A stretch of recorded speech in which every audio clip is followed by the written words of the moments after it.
Hi, this is Mrs. Manduka, and today I'm going to go through a video tutorial about writing an effective introduction.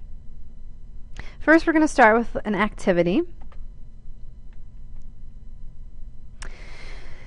Imagine these two gentlemen have just graduated from college with a degree in business and marketing. They've both been called for an interview with a very prestigious, well-known, has a great reputation firm. And they both go in for the interview. Only one of them gets called back for a second interview.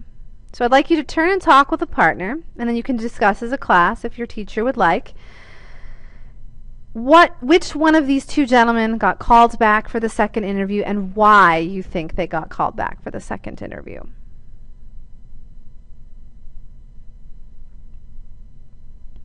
All right.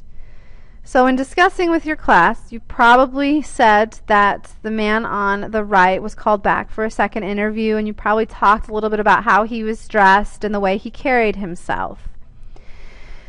So it's all about, a lot of times with an interview, it's all about making a first impression. The way you look, the way you carry yourself, even the handshake. Well, just as in an interview, you have that first impression, so in writing, you have a first impression. And the introduction is actually the audience's or the reader's first impression of a writer. So it's very important for you to really think about the way you structure your introduction so as to have the greatest impact on the reader.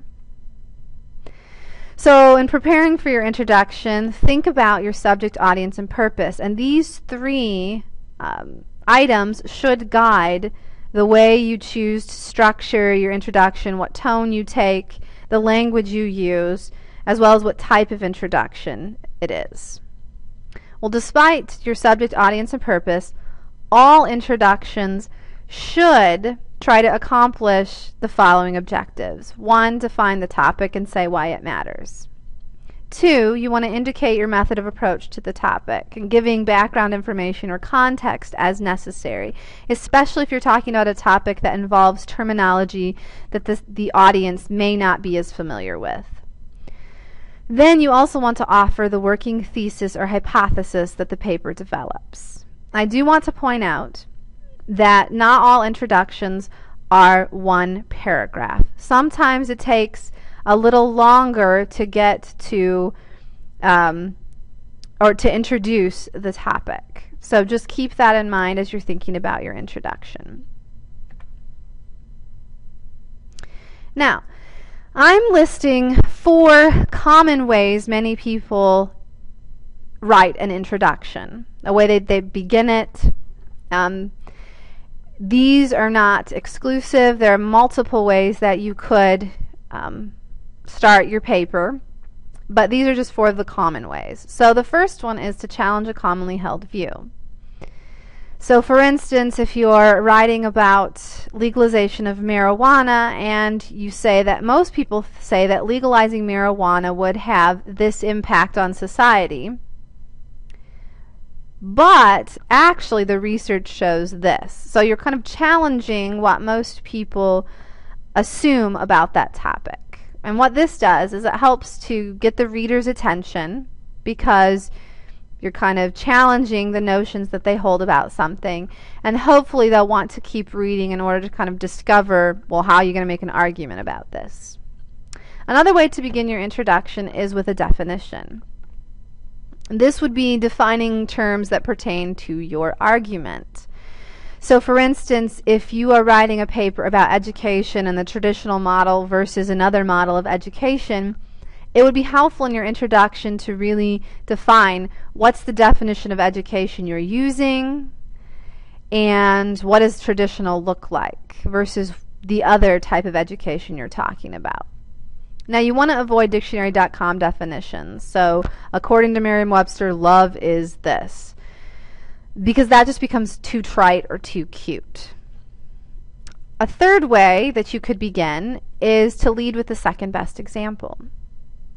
So this kind of shows that it's not an isolated case, but it also saves your best example for the heart of your argument.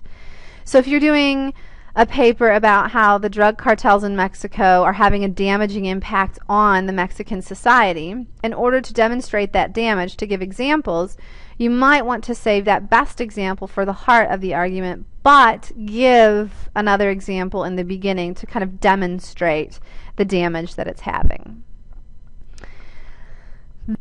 Another way you could begin is to use a narrative, and this helps the reader see the situation. So telling a story or an anecdote, especially with topics that have social meaning behind them, child abuse, genocide, those topics, it really helps for the writer to see that human connection.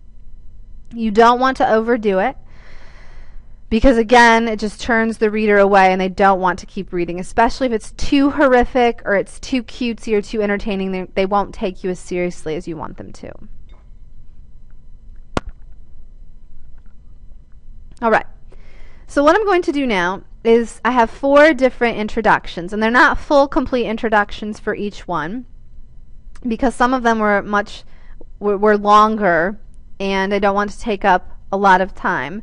But I wanted to show you some examples of these 4 different ways to introduce your topic or begin your argument.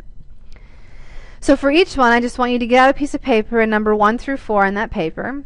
And then for each introduction, label whether it's 1, 2, 3, or 4. Challenge a commonly held view, begin with a definition, lead with the second best example, or it's a narrative. And then after the video is finished, you can turn and talk with your neighbor, or if your teacher would like, you can kind of discuss these introductions, what makes them effective or not effective, what you liked about them, what you didn't, because this can help you determine just how to begin your introduction. So the first one: as I watched 5-year-old Keith in the waiting room of my office, I could see why his parents said he was having such a tough time in kindergarten. He hopped from chair to chair, swinging his arms and legs restlessly, and then began to fiddle with the light switches, turning the lights on and off again to everyone's annoyance, all the while talking non-stop.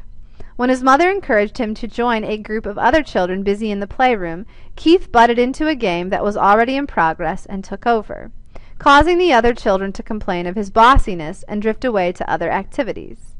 Even when Keith had the toys to himself, he fidgeted aimlessly with them and seemed unable to entertain himself quietly. Once I examined him more fully, my initial suspicions were confirmed. Keith had attention deficit hyperactivity disorder. Is this 1, 2, 3, or 4?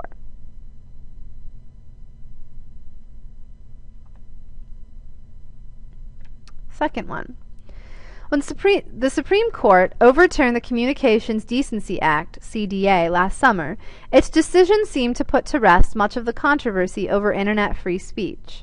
But there are now a host of more limited efforts afoot to prune back the range of Internet content and limit access to various kinds of online material. 1, 2, 3, or 4.